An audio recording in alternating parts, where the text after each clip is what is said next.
Assalamualaikum warahmatullahi wabarakatuh. Selamat datang di podcast Markilik. Mari kita kulik. Kali ini gue pengen bawain tema serba-serbi tentang tempat wisata. Gue pengen kasih rekomendasi salah satu tempat wisata yang emang oke banget dan pastinya lagi happening nih. Karena dari zaman ke zaman kayaknya orang udah pasti pada tahu nih tempat wisata ini. Langsung aja kali gue tempat wisatanya. Tempat wisata itu adalah Dufan. Gue pengen kasih tahu sedikit tentang Dufan itu apa sih dan beberapa informasi dari Dufan. Dufan sendiri ini merupakan tempat wisata theme park yang terletak di kawasan Taman Impian Jaya Ancol, Jakarta Utara. Dufan diresmikan pada tahun 1985 di tanggal 29 Agustus dan secara resmi juga dibuka untuk umum. Nah, di forum kali ini, gue pengen ngebahas secara lebih jauh dari beberapa aspek. Ada target audience, intent circle, dan juga keterkaitan Dufan dengan era industri. Tapi pastinya gue nggak sendirian, karena bakal ditemani juga oleh teman-teman gue nih. Sebelumnya, tadi gue lupa buat kenalan. Sorry banget nih. Gue kenalin dulu kali ya. Gue ini siapa, dan gue ini ngapain gitu. Sebelumnya gue Tio, gue di sini bakal menjadi ya semi-semi moderator buat mimpin podcast ini biar tetap seru gitu nih. Sekarang gue pengen kenalin dulu teman-teman gue. Silahkan teman-teman perkenalkan diri kalian. Halo semuanya, aku Leni Pramedia, biasa dipanggil Leni. Halo semuanya, nama gue Adelia Pramita, biasa dipanggil Adel. Halo semuanya, nama gue Kardewi Firdaus, biasa dipanggil Giba. Halo semuanya, nama gue Muhammad Daftar Katres, bisa dipanggil Davi. Halo friend, nama gue Raihan Azmi, biasa dipanggil Azmi, bebas sih lu mau manggil gue apaan. Oke. Sebelum ngebahas lebih jauh, gue pengen tanya dulu nih. Kira-kira satu kata buat Dufan. Dari Diba dulu. Apa ya? Satu kata buat Dufan. Wow. Udah gitu dong. Iya, kan satu kata.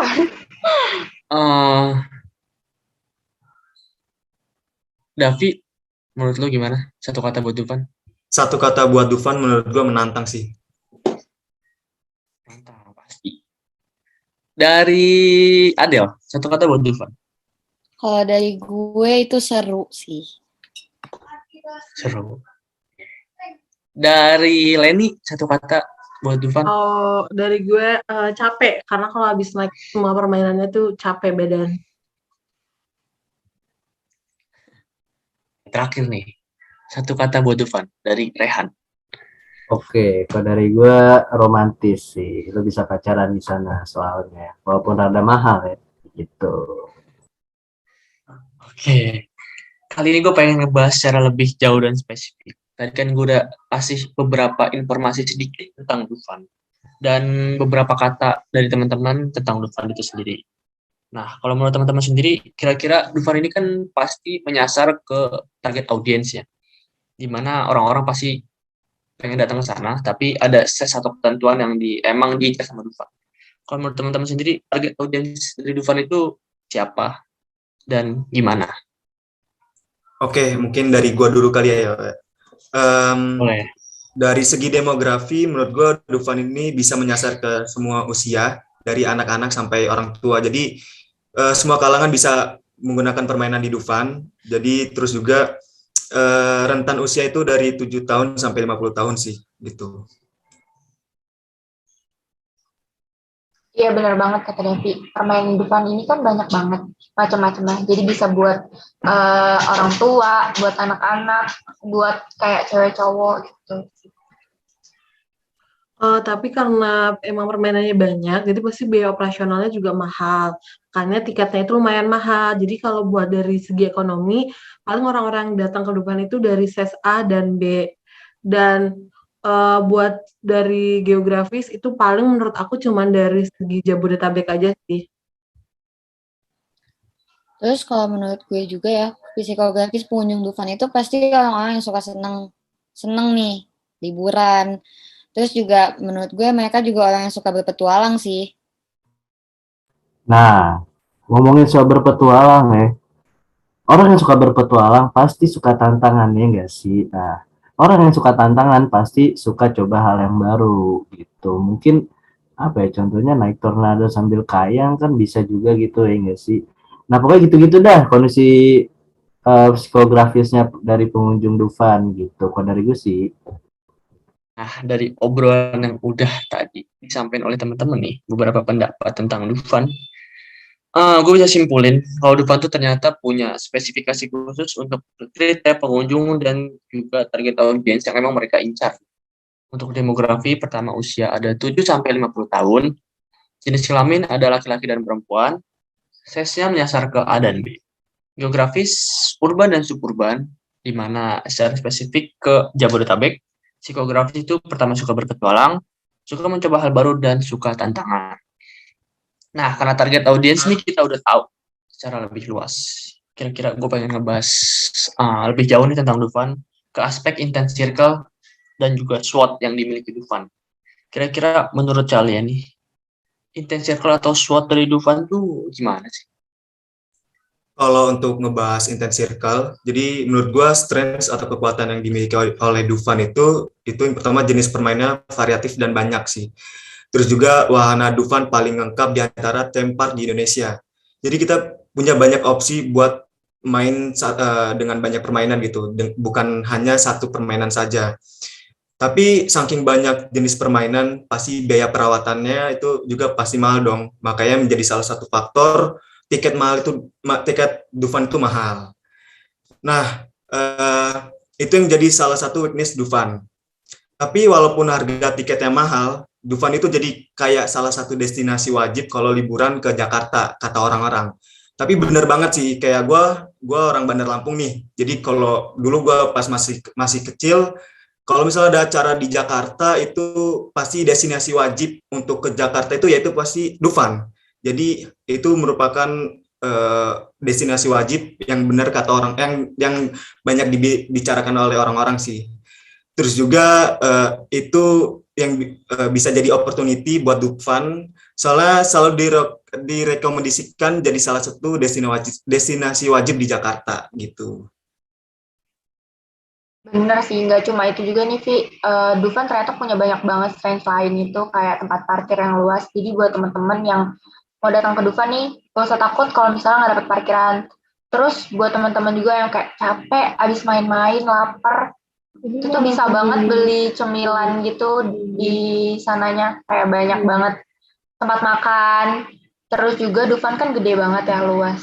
Jadi kayak kalau misalnya di Dufan rame nih, jadi gak bakalan sempit-sempitan juga sih sama pengunjung. Gitu.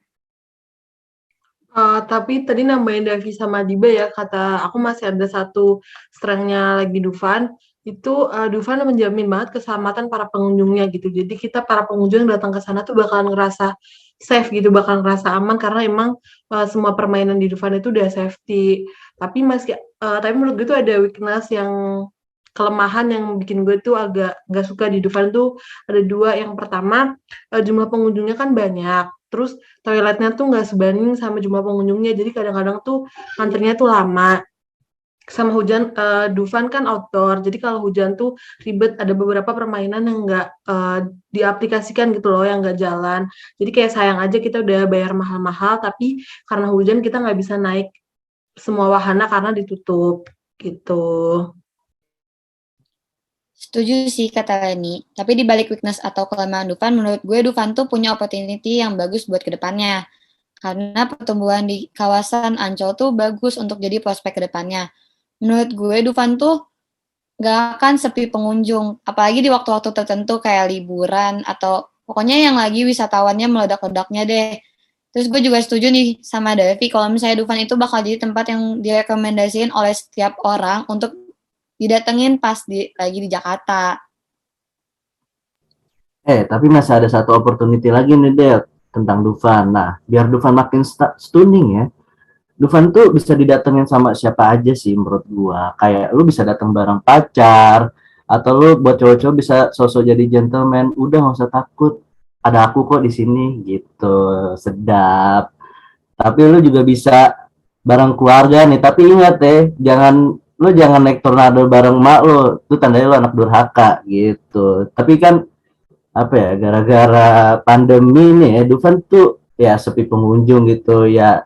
Ya pandemi gitu, siapa yang mau kena COVID sih, jadi pada dirumahkan gitu. Dan bukan cuman itu doang sih ancamannya, kayak ternyata tuh masih banyak loh tempat wisata yang lainnya yang jadi ancaman atau threat buat Dufan, kayak ada Jatim Park atau Trans Studio Bandung gitu kan, bisa aja gitu. Kalau dari gue sih ya, di balik ada opportunity pasti ada threat-nya gitu. Oke. Nah, dari tadi beberapa pendapat teman, gue bisa simpulin dari kelebihan dan kekurangan Dufan itu sendiri. Kalau untuk kekuatan dari Dufan itu, pertama, permainannya pasti variatif. Makanannya emang lengkap, terus tempat parkir juga luas, banyak tempat makan, dan keamanan dari Dufan itu udah terjamin banget. Kalau untuk kelemahan, ya tiketnya emang relatif mahal. Cuman kalau menurut gue ya worth it aja sih, karena emang lu bakal disajin wahana yang bikin lu bener-bener seneng banget kalau lu datang ke sana. Terus toiletnya emang nggak banyak. Terus kalau antri itu pasti emang lama dan panjang. Dan yang terakhir karena tempat outdoor mungkin ya, jadi rawan kalau hujan ya lu pasti bakal bingung sendiri. Terus kalau untuk opportunity sendiri di Dufan itu punya tempat yang emang oke banget karena ada di pusat kota gitu, ada di kawasan Ancol. Terus jadi rekomendasi yang emang wajib banget lo semua datangin kalau lagi datang ke Jakarta. Dan ya pokoknya kalau datang ke sana lo gak bakal nyesel gitu.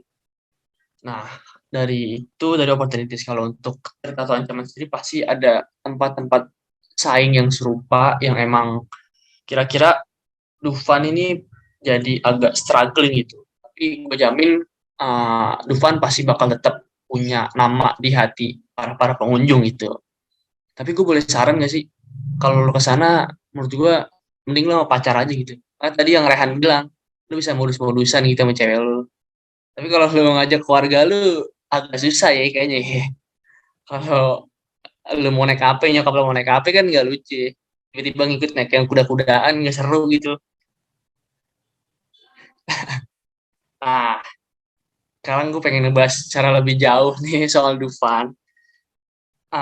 Secara visioner juga nih, kira-kira menurut kalian nih Dufan ini kita kan udah masuk di era revolusi industri 4.0 nih, dimana itu udah sangat keterkaitan banget sama teknologi. Kalau dari kalian sendiri, dari teknologi Dufan itu udah menunjang belum sih, dan udah mencakup ke seluruh bagian gitu? Kira-kira gimana? Udah dong pasti. Jadi dari permainan Dufan juga canggih banget. Itu pasti karena teknologi yang dipakai udah keren gitu. Gak cuma permainan sih, sekarang kayak dari segi pembelian tiket aja, tuh teman-teman kayak udah bisa booking dari aplikasi gitu, udah banyak pokoknya di aplikasi-aplikasi. Kalau misalnya mau beli tiket, nggak perlu ngantri lagi panas-panasan, bisa ngehemat waktu banget pokoknya. Setuju sih, tapi nggak cuma tiket doang, di Dufannya juga kan banyak tempat makan tuh. Nah, jadi buat Castle Society itu juga udah gampang banget karena tipe pembayarannya juga udah macem-macem, bisa QR, bisa debit gitu. Jadi nggak apa-apa kalau misalnya kita nggak bawa cash. Dufan juga udah banyak kerja sama bank mitra lainnya nggak sih? Kadang sama aplikasi wisata, online market, atau aplikasi kendaraan. Jadi sering banget diskon-diskon yang menarik deh kalau misalnya kalian mau beli tiket ke Dufan. Nah, terus tuh buat informasi lebih lanjut ya tentang Dufan, ya banyak lah, lu bisa googling Dufan gitu, di situ ada. Dan kalau mau langsung datang ke website resminya bisa nih, lu datangnya langsung di www.ancol.com. Di Instagram juga ada, kalau lo anak Instagram banget @infodufan. Atau kalau lo masih main Facebook sama Twitter, nah Dufan juga punya gitu. Jadi buat sosial media ya Dufan udah oke banget, udah maksimal, udah bisa menjangkau semua lini ya menurut gua. Itu sih Bang Tio dari gue. Oke, thank you. Jadi kalau bisa gue simpulin nih ya, ternyata Dufan itu emang udah sangat berkaitan banget sama industri 4.0 gitu. Karena dari teknologi, dari segi permainannya yang emang udah canggih, terus informasi yang kalian dapat soal Dufan udah bisa didapat di mana aja, di website, di Instagram, Facebook, dan Twitter gitu. Dan Dufan juga udah menjalin beberapa kerjasama sama beberapa pihak yang memang bisa, kalau kalian mau beli tiket nggak susah dan nggak ribet, bisa dari aplikasi itu tuh. Kayak misalnya di Traveloka dan sebagainya. Jadi kalau kalian nggak mau capek dan ribet, pengen gampang-gampang aja nih sambil tiduran, kira-kira gue pengen kemana sih liburan nih. Nah, lu cari informasi tentang Dufan, lu lokit dulu IG-nya, websitenya, lu cari informasi yang banyak, tinggal lu pesen tiketnya di online. Nah, gue pengen nanya nih ke teman-teman, kira-kira ada nggak sih salah satu wahana favorit lo semua yang emang wajib banget lu coba, dan lu kalau naik itu pasti bawaannya pengen ya terus-terusan naik wahana gitu. Kalau dari Leni kira-kira apa sih wahananya? Kalau gue ini sih histeria, apalagi waktu kita tuh duduknya ngadep ke Pantai Ancol gitu loh. Jadi waktu di atas bisa lihat pantainya. Jadi seru banget histeria. Oke, jadi bisa lihat Jakarta secara lebih luas gitu dari atas ya. Kalau dari AA Davi, kira-kira wahana apa nih? Menurut gua wahana di Dufan tuh semuanya seru sih yo. Tapi salah satu permainan yang wajib gua gua kunjungin yaitu kora-kora sih, karena menurut gua kora-kora ini menantang sih menurut gua gitu. Tantang ya. Lu emang anaknya suka yang ekstrim-ekstrim gitu ya, makanya kora-kora. Benar Oke. sih. Kalau dari Diba nih, kira-kira wahana apa sih yang paling membekas buat lu?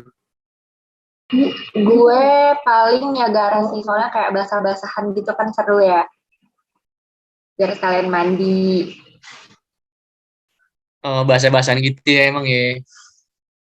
Lu mandi jangan di Dufan, Dip.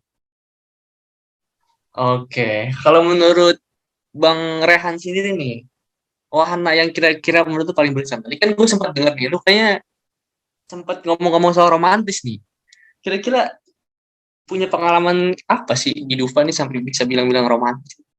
Silakan. Yoi, gue kan kebetulan dewasa gue kan kecepetan nih.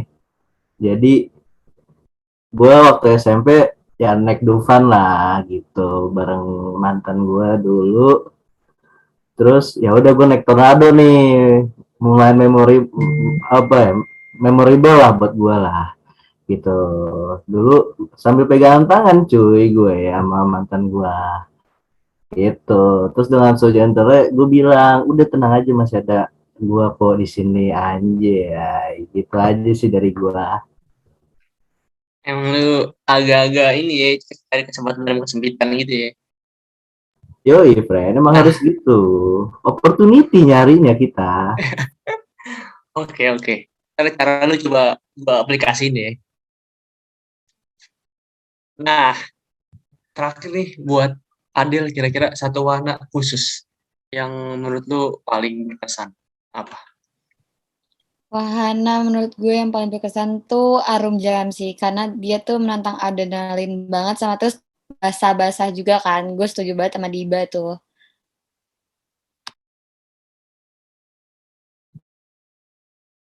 Oke, nih ngapain cewek demen yang bahasa-bahasa gitu dah? Kan banyak wahana ya.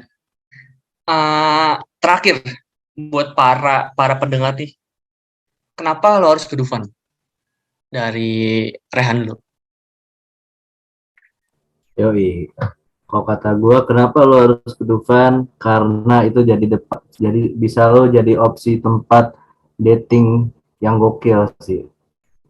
Kan masa dating makan minum nonton doang gitu kan nggak mungkin kan, sekali-sekali main game gitu menurut gua. Agak nih lu gue nangkapnya dari tadi lu kayak modus dah. Hubungan dating romantis mulu lu, Dufan bawaannya. Ya gian ya masih bisa dijangkau kan, dan lu bisa modus-modus segala macem ya lumayan lah. Ini nggak apa-apa. Kenapa lo harus ke Dufan, Davi? Yang pertama itu wahananya banyak banget sih yo. Dibanding theme park di Indonesia, Dufan tuh menjadi salah satu theme park dengan permainan banyak sih. Jadi sayang banget kalau misalnya orang-orang udah ke Jakarta nih, tapi nggak ke Dufan, itu sayang banget sih, gitu. Oke. Gue pengen ke Leni. Kenapa lo harus ke Dufan? Karena seru banget, terus permainannya banyak banget, jadi kayak nggak akan bosen kalau di sana, dan ya bisa ngelupain masalah deh, jadi bisa banget happy-happy di Dufan. Oke. Ke Adele dulu mungkin. Kenapa lo harus ke Dufan? Karena lo ngingetin ke masa kecil gitu loh, sering main di theme park sama orang tua. Oke. Diba, kenapa lo harus ke Dufan? Kalau gue kenapa harus ke depan buat ngilangin stres nggak sih? Kayak biar bisa teriak-teriakan tuh, apalagi naik wahana ekstrim banget. Buat yang galau bisa teriak-teriak sambil nangis di atas, gitu sih. Pada di gue. Oke. Nah, gue udah bisa dapat beberapa insight tentang Dufan dari teman-teman gue nih. Jadi buat lo semua nih yang lagi dengerin, Dufan nih tempat yang emang asik banget dan oke buat lo jadiin salah satu tempat rekomendasi tempat wisata. Kalau lo emang pengen liburan dan self healing gitu. Karena banyak wahana yang bisa lo naikin, terus lo bisa ngajak banyak-banyak orang buat datang ke sana gitu. Karena setahu gue ya, semakin murah lo ngajak banyak orang, semakin banyak lo ngajak banyak orang, semakin murah tiketnya gitu. Nah, tadi kita udah dengar beberapa pendapat dari teman-teman semua nih, kira-kira kenapa sih kalian harus ke Dufan? Karena Dufan ini bisa salah satu jadi tempat rekomendasi dan referensi kalian. Kalau kalian lagi pengen liburan yang emang anti mainstream dan juga nggak ngebosenin gitu, kalian bisa langsung datang ke Dufan. Untuk informasi yang lebih lanjut, kalian bisa cek langsung di website Dufan. Ada juga Instagramnya, Facebook, dan juga Twitter. Tuh, kalau kalian pengen dapat akses yang lebih gampang, mungkin kalian bisa langsung cek di aplikasi tertentu yang memang ngejual tiket Dufan. Terus kalau setahu gue juga nih ya, kalau kalian banyak ngajak orang, itu juga bakal dapat tiket yang lebih murah gitu. Jadi langsung aja sikat datang ke Dufan. Buat Dufan, tolong angkat kita jadi brand ambassador, boleh kali. Oke, mungkin itu dulu podcast kita di Markilik hari ini. Mari kita kulik dengan tadi kita udah ngebahas tema soal serba-serbi tempat wisata. Sampai ketemu lagi di podcast Mari Kita Kulik kita. Dadah.